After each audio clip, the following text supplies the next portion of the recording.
We had more milk left than we're going to be able to use before it goes bad, so we're going to freeze dry the extra. So it's a great way, if you can get things on sale, to just have extras to freeze dry. So I'm going to put 2 cups in each one of these pans and pre-freeze them. If you have the newer machines that are level, you could put it directly into the pan and in the freeze dryer. If it's liquids, I would probably put the pan in the freeze dryer first and then add the liquid so you don't have to try to carry it. My machine is the older one, so it's not really an option. So you can pre-freeze them in the pans, but then you're limited to just the whatever you've got pans for. So you can buy extra sets of pans, but these pans give me great control on how much is in each pan. So I'm putting 2 cups on each one of these pans and I'll pre-freeze them. And then when I bag them, they're already measured out in 2-cup units, or I can put 4 cups or 6 cups or whatever I want in each bag. And it'd probably be easier just to use a scale. Then I can make sure I've got it 100% accurate. Okay, and then those will go into the freezer for pre-freezing.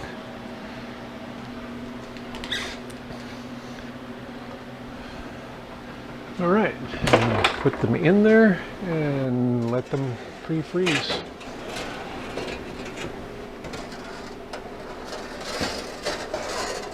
A little bit of ice buildup on the freezer shelf. I should get rid of that.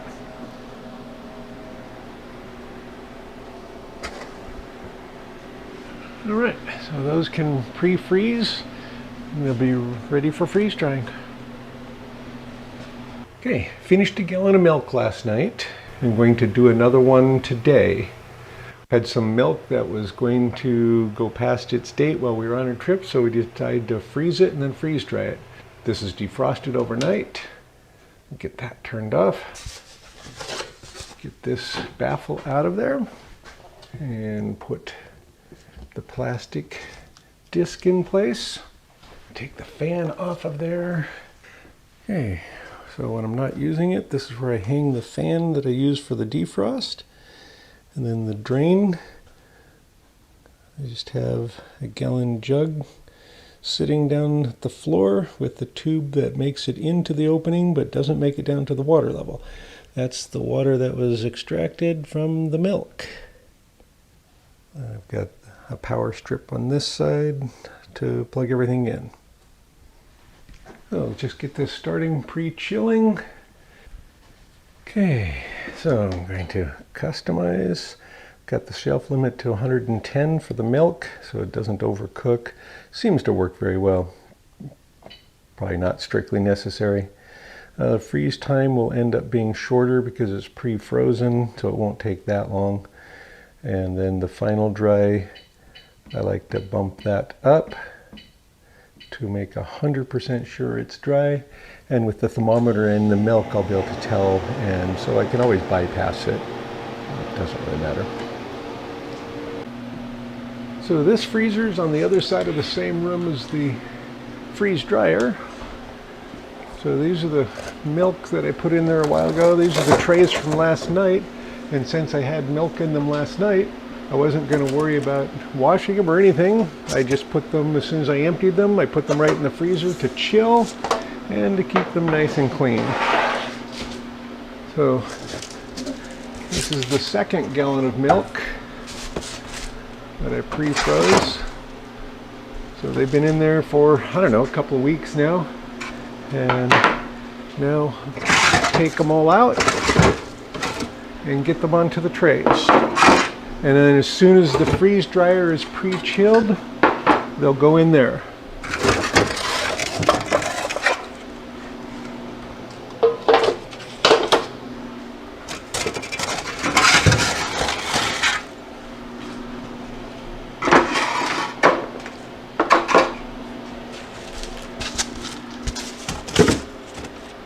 And that will be ready to put more in. I can get 24 pans in there, of ones in the pans, and then if I need more space or when they're frozen, I'll pop them out and put them into Ziplocs for waiting their turn. These are some tomato sauce. It's in half trays ready to go. And I've got them on a little rolling desk that I had. This is what I use for moving things across the room from the freeze dryer to the freezer, or from the freezer to the freeze dryer, from the freeze dryer to the bagging table. It's just a little rolling cart. It was I don't know, like a computer desk or something that I had. So it works great for just moving things around when I need to move them. One of the questions I get often is, why not just pour the milk onto the tray and freeze it? Well, two things. One, I only have one set of trays. I could put these in my freezer, pour the milk in and pre-freeze. I can't put these into the freeze dryer and freeze them because I have the older machine that's tilted. And so since it's tilted, you can't get the milk in there, it'll spill out the end. So I need to pre-freeze before I freeze dry liquids. Now, with this, they're pre-measured this way. Each one of them is 2 cups, so it's really nice for bagging later. But I can also have dozens of them in the freezer. I think I've had, let's see, I'm doing about 8 or 10 in a batch. I've probably had 100 of these squares in the freezer before, waiting for their turn.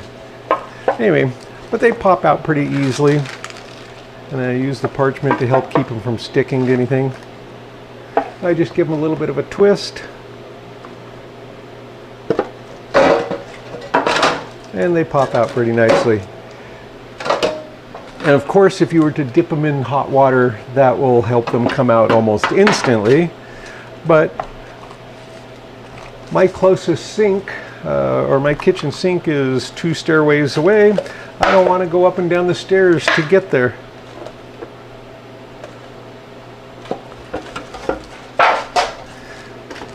So when I need to, I use a heat gun.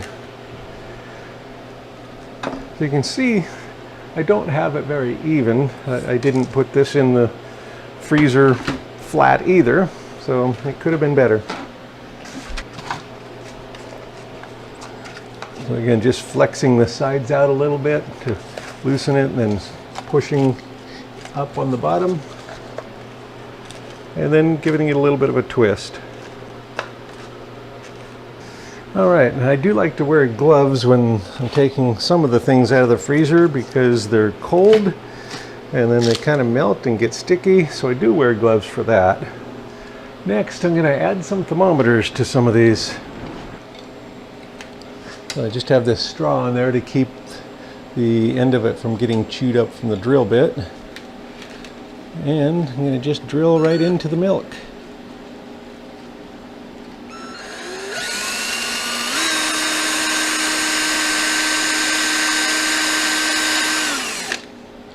So I'm going about this far in. I haven't made a jig for it because ideally I'd end up closer to the bottom. This one's actually probably too high. I'll do that again on each one of them.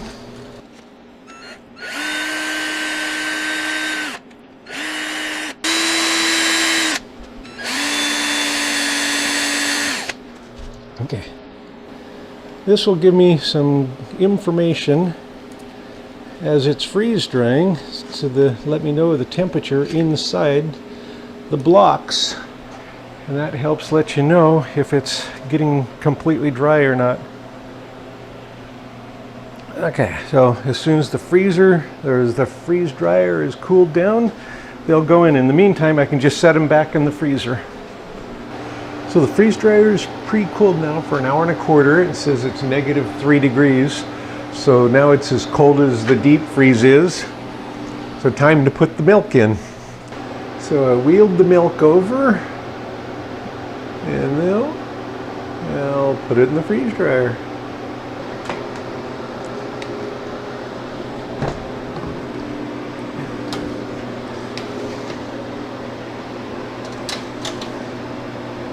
These say that they're about at 0. That's about where our freezer is, about 0 degrees.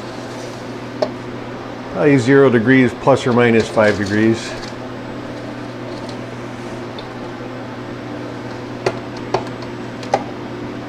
And then continue to freeze them.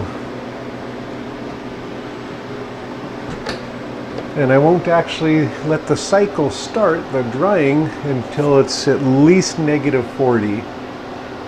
But I do like to vacuum some of the air out now to make sure that the seal is good, so that the seal is already compressed. This is the batch with the milk in it, and the thermometers. I want to show the different trays. This is the top tray, and you can see it's a little over 0 degrees. Maybe, let's see, that would be 10. It must be about 6 degrees. And go down to the next tray down. Okay, and that tray is at about 70 degrees. And I think it's because the thermometer is way too high in the milk.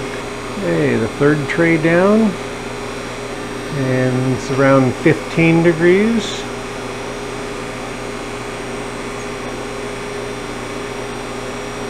And the bottom tray is around 20 degrees. So the machine says it's 68 degrees right now. Again, that's measured on the bottom of the third tray down on this machine. Anyway, that's why I like the thermometers. It gives me a better indication of what's actually going on with each one of them, and I can make the decision to add more time if necessary. Okay, we'll check back later. Okay, the milk is almost done in the freeze dryer. I'll show the temperatures in just a minute. We're getting the bags ready. So I've got, going to use the quart bags, so 4 of the quart bags, batch 422, and it was started on 9/14. So batch 422, and just label those. If I'm doing a lot of them, I'll pre-print tags, which is I should have done for this. All right. Okay, the top tray is about 110 degrees. The second tray is a little warmer. In fact, it's about 125, so it's a little warmer than it should be, really. The third tray is about 118, 120. And the bottom tray is closer to about 105. The thermometers all show that it's warm, so I'm going to go with no defrost just to make it quiet in here. So I'll open the drain valve. Let the air back in.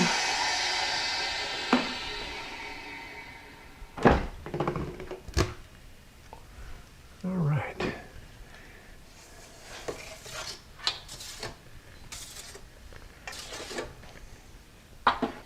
Got them on my little transport cart desk, and wheel them over to the bagging area.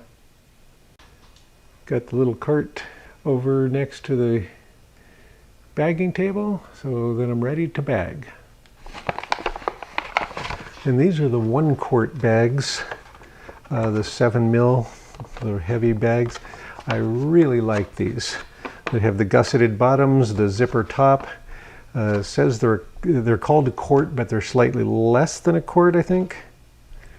But they're a great bag. I think the newer ones also come with it rounded off, but I still have a few hundred more of these to use up. But I've gone more and more to using the smaller bags instead of the bigger bags. When I started out, I was trying to get everything in the fewest possible bags. So I was using the gallon bag and the 2 quart bag mostly. Now I've gone to the 1 quart bag, the pint bag, and the 2 quart bag. So the 1 quart bag is probably my #1 choice. I'd rather open 2 1 quart ones and use it all than have to use a 2 quart bag and end up only using part of it and then forgetting about it and having it sit there.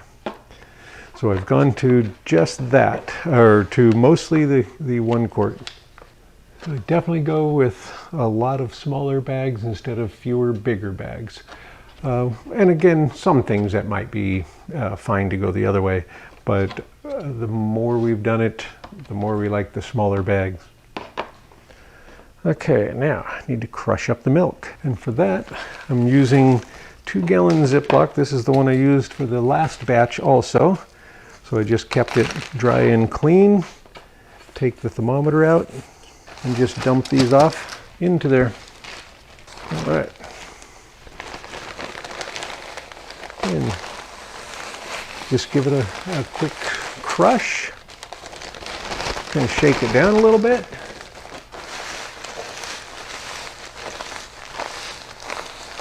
It crushes so easy, I wouldn't bother using any kind of machine because it's just, I mean, it's done. And with pretty much no cleanup. Now, using one of the little flexible cutting boards, I roll it up with the smooth side on the inside and insert it into the bag and kind of spread it open at the top, and you get a nice little funnel. And with these bags, they stand up.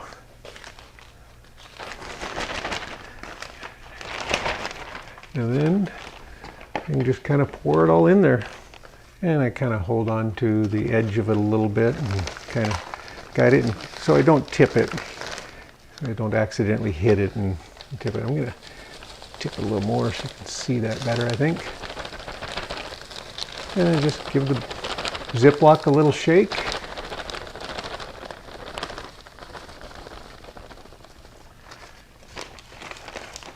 And that's it.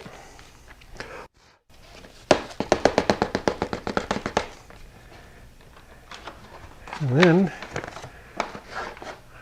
I just pull the flexible cutting board back out, tapping it as I go to get rid of any of the milk, have it fall into the bag, and put it into the next bag.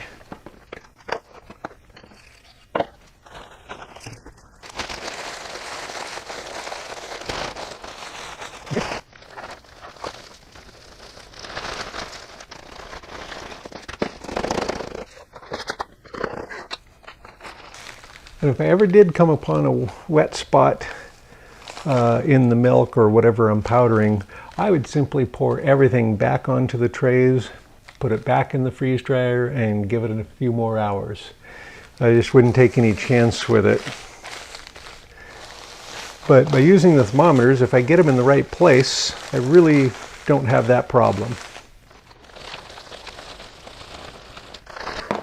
All right, so I've got 4 quarts, so I've got a gallon of milk into 4 separate bags, a quart each. You certainly could put all of them into one bigger bag and have a gallon and then just scoop out what you want. So to confirm that you've got them equal, if you want, one of the things I've done is I just tear out a scale with the bag and then check. So 102 grams, 103, 104, 103. So it's all within a couple of grams of each other, so there's pretty close to 1 quart in each. That's good enough for me.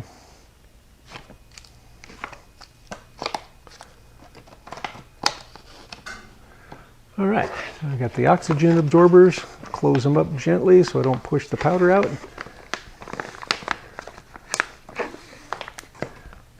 And I'll close them all, and then I'll seal them all.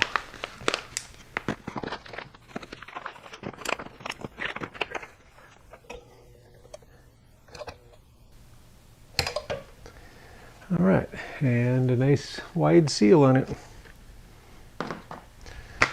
So I like to take these bags and kind of smooth them out over the top of that sealer bar.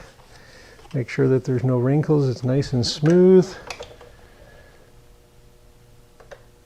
And it's done. I like to let it set for just a couple of seconds to cool just a little before I take it out. I'm trying to seal the bag very high on the bag, on the top edge. That way I can cut below it and still have enough if I want to seal it again. So if I only use half a bag, I could seal it again.